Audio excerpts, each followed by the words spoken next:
Hello everyone, this is Gaurav Mehra. Basically हम लोग smoky के ब्रिक ओवंस बनाते हैं। हम लोग किसी और प्रोडक्ट का अभी तक हम लोग नहीं बनाते और हमें पसंद भी नहीं है बनाना। तो जब तक मोनोलिथिक की ब्रिक्स हमने बनाई है तब तक मैं आपको बस ये समझा देता हूँ कि मोनोलिथिक में और रिफ्रैक्टरी ब्रिक्स में फ़र्क क्या होता है। जितना मुझे पता है, जितना मैंने आज तक समझा है, उतना शेयर करूँगा। बाकी किसी को और अगर अच्छे से नॉलेज हो तो प्लीज़ बताइएगा ज़्यादा। बेसिकली जो रिफ्रैक्ट्रीज जो होती है, रिफ्रैक्ट्रीज पहली बात तो रिफ्रैक्ट्रीज ऐसे प्रोडक्ट होते हैं जो हाई टेम्परेचर पर अपनी जो क्वालिटी होती है, जो अपनी उनकी जो प्रॉपर्टीज़ होती है उनको वो लूज़ नहीं करते हैं। ऐसा कोई भी मटेरियल जो 1000 डिग्री सेल्सियस के अबव काफ़ी हाई टेम्परेचर तक अपनी प्रॉपर्टीज़ को लूज़ नहीं करते हैं, उनको रिफ्रैक्ट्रीज बोलते हैं। तो और जो उस प्रॉपर्टीज़ को, उस प्रोडक्ट की उस प्रॉपर्टी को रिफ्रैक्ट्रीनेस बोलते हैं। जितनी ज़्यादा रिफ्रैक्ट्रीनेस रहेगी वो उतना ज़्यादा हाई टेम्परेचर के ऊपर में हैंडल कर पाएगा, अपने उसकी प्रॉपर्टी से उसको स्टोर कर पाएगा। अब जो रिफ्रैक्ट्रीज होती है वो बेसिकली दो टाइप की होती है। वैसे तो कई टाइप की होती है, बट अगर हम लोग सिर्फ मोनोलिथिक की और ब्रिक्स की बात कर रहे हैं तो उस बेसिस के ऊपर में ये दो टाइप की होती है। एक होती है सेप्ड रिफ्रैक्ट्री और एक होती है अनसेप्ड रिफ्रैक्ट्री। बेसिकली जो ब्रिक्स होती है ये सेप्ड रिफ्रैक्ट्री है, यानी कि इसको पहले से सेप दे दिया गया है फर्नेस के अंदर में। इसको पहले से ही फायर करके प्रॉपर्ली इसके जो सेरामिक बॉन्ड्स होते हैं उसको जनरेट हो चुके हैं, क्योंकि इसको 1500 डिग्री सेल्सियस के अराउंड मतलब 1200 डिग्री सेल्सियस और 1500 डिग्री सेल्सियस में लगभग 24 आवर्स के लिए टनल क्लीन होती है, उसके अंदर से पास करके इसको बनाया जाता है। तो ये अपना इस तरीके से अपना सेप लेकर के ऑलरेडी सेप के अंदर है, तो इसको सेप रिफ्रैक्ट्री बोलते हैं। और इसके बाद में जो अभी जो फ्यूचर है मार्केट का रिफ्रैक्ट्रीज के अंदर, मैं इंडस्ट्रीज़ के साथ बात कर रहा हूँ, तो उसके हिसाब से ये मोनोलिथिक ने अभी मार्केट को अभी अच्छी तरीके से पकड़ा है। ये क्या होता है बेसिकली, ये जो आपको कलर दिख रहा है ये हाई एल्यूमिना सीमेंट है और इसके अंदर में कुछ ये ग्रैनुलस फॉर्म में भी आपको दिख रहे होंगे ये कुछ। तो ये कुछ बॉक्साइट और ग्रॉग आता है और कई सारी चीज़ें जो होती हैं, अलग अलग टाइप के बॉक्साइट्स होते हैं, उनको मिक्स करके बनाया जाता है। कुछ इंडिया में अवेलेबल है, कुछ इम्पोर्ट करने पड़ते हैं, डिपेंड करता है कौन सी क्वालिटी का बना रहे हैं उस हिसाब से।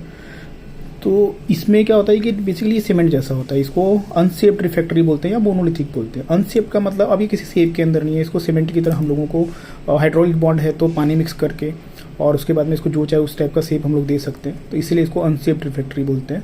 और मोनोलिथिक का मतलब क्या है कि जब हम लोग इसको कहीं पर अप्लाई करते हैं तो इसमें जॉइंट्स नहीं आते हैं। जब ब्रिक को जॉइंट करते हैं तो ब्रिक के अंदर एक मोटर लगाना पड़ता है, तो उसमें जॉइंट्स आते हैं और इसलिए इसको मोनोलिथिक भी बोलते हैं क्योंकि इसमें जॉइंट्स नहीं आते हैं।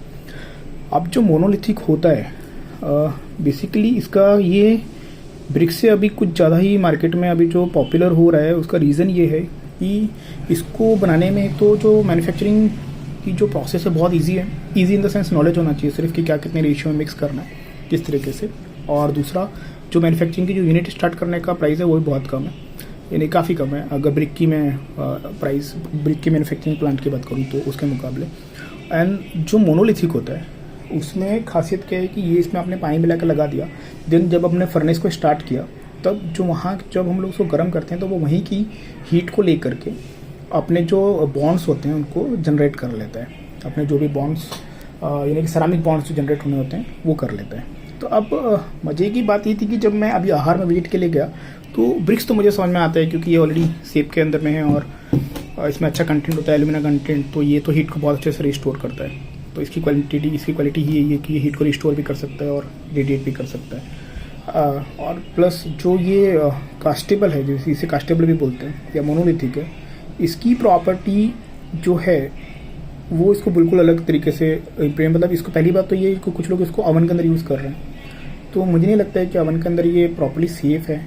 और ठीक है चलो ओवन के अंदर यूज़ भी किया नो डाउट, बट किसी भी अच्छे कास्टेबल को, यानी कि अच्छे जो मोनोलिथिक है, जैसे इसको आप देख रहे हैं तो इसका करीब 70% है एल्यूमिना कंटेंट है, वाइटिश कलर होगा या ग्रीस कलर होगा।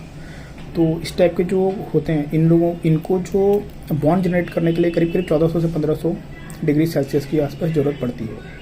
बट जो हमारे ब्रिक ओवंस होते हैं, जो पिज़्ज़ा ओवंस होते हैं, उनका जो मैक्सिमम रीच टेम्परेचर होता है वो 100 basic maximum to maximum 700 degree Celsius तक पहुंचेगा अगर हम उसे बहुत ज़्यादा भी यूज़ कर लेते हैं। इससे ज़्यादा कोई लेके भी नहीं जाता और इससे ज़्यादा वो जाता भी नहीं है, क्योंकि हम लोग उसमें वुड यूज़ करने वाले हैं तो वुड का जो कलर फेक वैल्यू होता है लगभग इतना ही होता है। और अगर आप गैस भी यूज़ करेंगे तो गैस कितना यूज़ कर लेंगे, तो बॉन्ड तो जनरेट प्रोबेबली उसमें नहीं हो पाते। तो बस मैं यही जानना चाहता था कि वो लोग क्यों इसको यूज़ कर रहे हैं अपने ओवन के अंदर में। और बस इसी की सीरीज़ के अंदर में हम ट्राई कर रहे हैं कि हमने कल इसकी एक ब्रिक भी बनाई है, और इसकी ब्रिक बनाई है, एक ये है, एक कॉर्डेराइट स्टोन होता है। इन दोनों तीनों को हम लोग एक साथ ट्राई करेंगे, देखते हैं क्या रिजल्ट आता है। तो मेरा एक छोटा सा वीडियो था आपको बस ये समझाने के लिए मोनोलिथिक में और शेप्ड रिफ्रैक्टरी में और अनशेप्ड रिफ्रैक्टरी में क्या फ़र्क होता है।